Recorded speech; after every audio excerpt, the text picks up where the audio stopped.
درود بر دوستان نازنینم، همراهان همیشگی.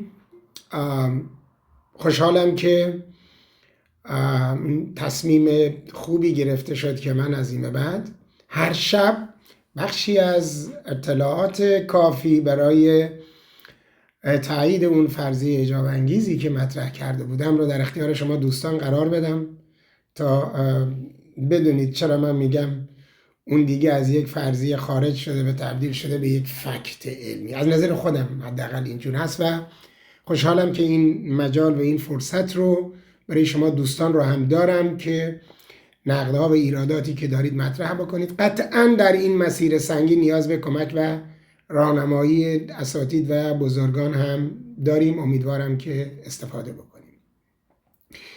فرضیه‌ای که من شاید 24 سال پیش به واسطه یافته‌هایی که در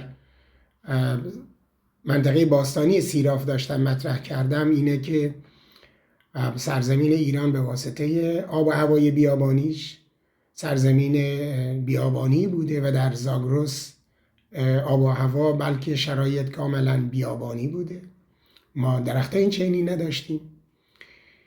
ایرانیان باستان میان از 10,000 سال پیش با زدن میلیون ها بلکه میلیاردها بند یا اون تراس آبخیزداری، خشکچین های آبخیزداری میان و شروع میکنن به درختکاری از پایین کوه ها تا بالای کوه ها و این جنگل های زاگرس و دیگر جنگل های ایران پهناور ساخته دست ایرانیان باستان هست.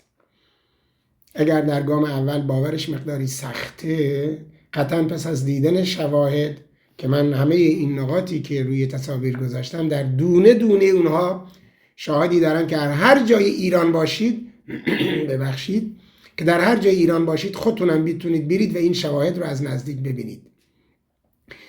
و اون فرضیه دومم که باز هم بسیار اعجاب انگیز و خارق العاده هست، به شما قطعا دنبال این خواهید بود که چه شواهدی دارم برای تایید اون، هرچند که در پستای پیشین در رابطه با غار الیسعد نشون داده بودم که این غار یک غار طبیعی نیست بلکه سازه دستساز بشر هست به عنوان سکونتگاه بشری.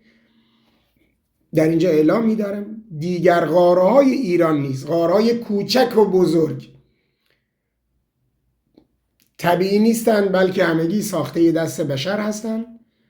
من این افتخار رو میتونم داشته باشم که در خدمت شما عزیزان باشم در برنامه‌های لایو و اگر سوالی ابهامی در رابطه با این یافتهایی که مطرح کردم و مطرح میکنم و شواهدی که از فردا شب اونها رو مطرح میکنم اگر هست در قالب برنامه‌های لایو پاسخگوی شما عزیزان باشم.